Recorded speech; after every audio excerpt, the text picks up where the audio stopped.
kaziwai zvakare vana vaMwari, mufaro wangu tasangana zvakare pachirongwa chedu chamazuva ose kunhai pastor.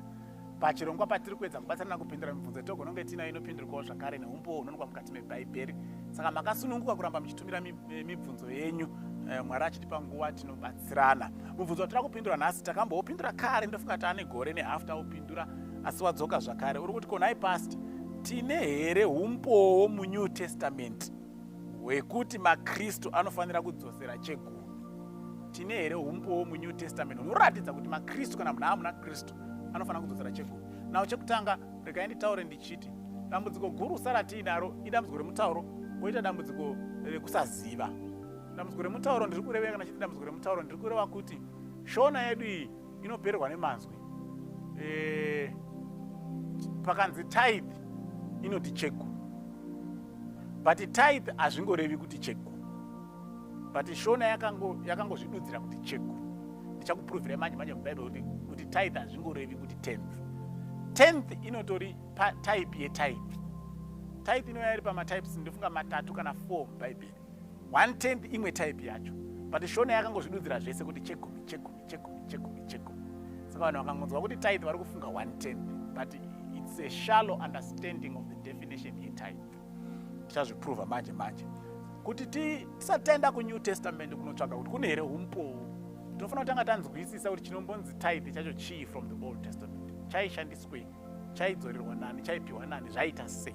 Tikanzwisisa izvozvo, it's easy now for us to go to the New Testament tobvunza kuti zviriko here, kana zvisiko hazviko, kana zviriko zviriko. Saka chekutanga pana Deuteronomy chapter 14, Deuteronomy 14 verse 22, you shall truly tithe all the increase of your grain that the field produces year by year, and you shall eat before the Lord your God in the place where he chooses to make his name abide. The tithe of your grain, of your wine, of your oil, firstborn of your heads, your flocks, that you may learn to fear the Lord your God always.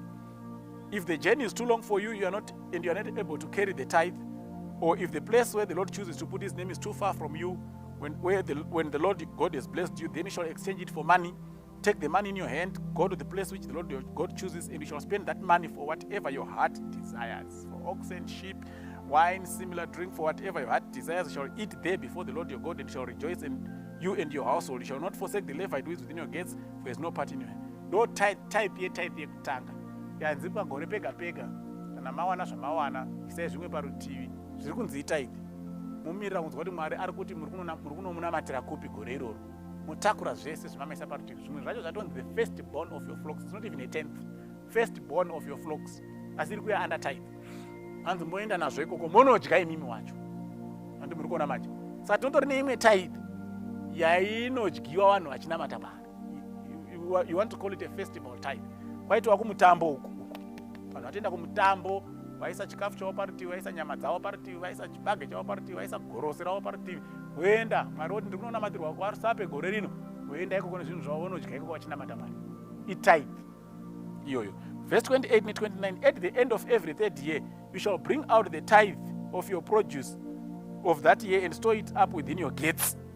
And the Levite, because he has no portion, no inheritance with you, the stranger, the fatherless, the widow, that are within your gates may come and eat and be satisfied. Pa 3 years dzega isai imwe tithe futi parutivi. Yatosiyana neyekutanga yanzi pagore imodya nemhuri dzenyu. Iyi yanzi after 3 years maisa zvimwe parutivi.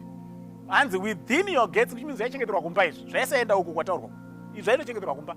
Within your gates. Hanzi kana madaro, modaidza muRevhi, modaidza nherera, modaidza shirikadzi, modaidza muyeni, moapa wodya. Itithe iri kunzi tithe iyoyo. Mupacherechedze ipapo. Ndokusanda kutaurira kuti zvimwe zvacho kusaziva. Vanhu vanomhanya kuti hakuna tithe kuNew Testament, hakuna tithe kuNew Testament. Kusatoziva, unofana kutowanzwira tsitsi. Iyi inopiwa nherera nashirikadzi nevanotambura. Hanzi itithe. Ende unonga wakatoichengeta hanzi kumba kwako. Saka ukakohwa iwewe ukaita mabhegi mairi aida uzopa nherera dzepa next door dziya dzachibage vaite hupfu. Itithe inonzi tithe iyoyo. Ningo chitobvisa tithe. Okay? Then imwe yacho yandoda kuverenga iri pana Numbers. Ndotanga Numbers and Leviticus. Right, Numbers chapter 18 verse 20 and 21. Then the Lord said to Aaron, you shall have no inheritance in their land, nor shall you have any portion among them. The Aaron ari kutaurwa mwana waRevhi paakubva uprista manje. I am your portion and your inheritance among the children of Israel. Behold, I have given the children of Levi all the tithes in Israel as an inheritance in return for the work which they perform, the work of the tabernacle of meeting. Saka ma-Levites akanga akasarudzwa ndiwo ega aishanda patemple. Amongst the Levites, ndo kwaibva vana vaAaron, ndo vaiva ma-priests nema-high priests. Ivavo vari kunzi ima hamuna nhaka yeminda, imi munonodya zvinenge zvauya kutemple. Okay?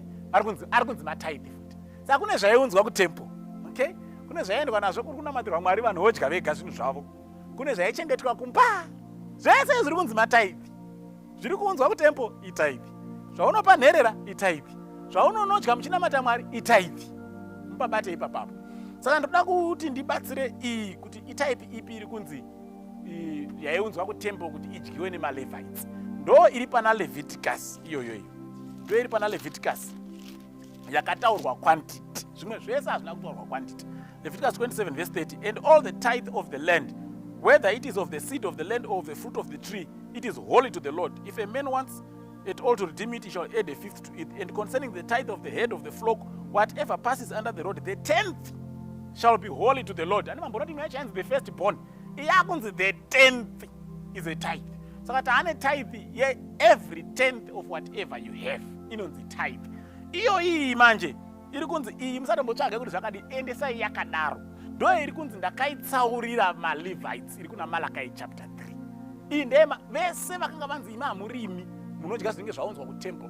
Ndozvo iyi manje ye1/10. Ndo ye1/10. Saka tinakuona kuti zvinhu zviriko here kuOld Testament. Pane here panonzi kuOld Testament unzai zvinhu zvinobatsira varombo itithe. Taiona pana Deuteronomy 14 verse 28. Pane here kuna Deuteronomy zvinonzi unzai zvinhu zvinobatsira vanenge vadanwa kuti vashande mumunda waMwari. Taiona kuti itithe ndeye 1/10. Tira kubvunza kuNew Testament kuti zviriko here zvinhu izvozvo. Regai titange totanga kuna ani manje. Kuna 1 Corinthians chapter 16 verse 1 na 2. Teererai munzwe language iyi. 1 Corinthians 16. 1 Corinthians chapter 16 verse 1 na 2. Bible rinoti panapa. Now concerning the collection for the saints, as I have given orders to the churches of Galatia, you must do also. On the first day of the week, let each one of you lay something aside, storing up as he may prosper, so that there be no collections when I come. I like a version, lay something aside within your gates, on where he is. KuJerusalem kwakaita vamwe dzadzi vanga vatenda muna Kristu but vanga vachishaya. Saka vese kuna Galatia, vaKorinde chichi vaiunganidza vachitumira zvingava zvekudya zvekupfeka kuti vaya vari kuJerusalem vari kushaya vavanewo kubatsirika. Ndozvitaurwa naPaul panapa. Kuti izvi munozviita musi wekutanga wevhiki, musazviite musi wekunamata musi weSabata. Zviite musi wekutanga wevhiki, mounganidza masaga enyu, mounganidza zvi. Tiendesewo kunobatsira vari kutambura. Tatoiona tithe pana Deuteronomy chapter 14 verse 28. Kunzi chengeta zvimwe kumba kwako zvinobatsira vanotambura, zvinobatsira nherera, zvinobatsira shirikadzi. Inonzi tithe. Saka kana muine zvipo zvamuri kupa vanotambura, muri kubvisa tithe kunyange muri muKristu. Unless kana makuti hatidi kuibvisa, but tatoiona kuti itoriko. Then 1 Corinthians iyeye chapter 9. Ndifuna ndichagumira ipapo. 1 Corinthians chapter 9 verse 7, 11, 13. Verse 7 inoti iyo, whoever goes to war at his own expense, who plants a vineyard and does not eat of its fruit, or who tends a flock and does not drink of the milk thereof. Iri pachina. Verse 11 iri kuti iyo, if we have sown spiritual things for you, is it a great thing if we reap your material things? Ndipo ari kubvunza, takakubatirai pane zvomwe tichikubatsirai. Saka yamhosva iri tikadyawo zvenyu zvenyama, tikadyawo mari dzenyu, tikadyawo chibage chenyu. Ndozvitorwa naPaul panapa. Verse 13, do you not know that those who minister the holy things eat of the things of the temple, and those who serve at the altar partake of the offerings of the altar? Ndo yataona iya kuna Leviticus 27 verse 30 to 33, tikaiona pana Numbers chapter 18 verse 20 na 21. Yanzi imi hamuna mugove ma-Levites, hamuna mugove weminda chenyu kudya zvinenge zvauya kutemple. Paul was not a Levite, Paul was a Benjamite. And ari kuti hatina here kodzero yekudya zvamunenge maunza imimi, because zviri pachena kuti vanoshanda mutemberi vanodya zvemutemberi. Inonzi tithe of 1/10 inoda kudyiwa naPaul iyi.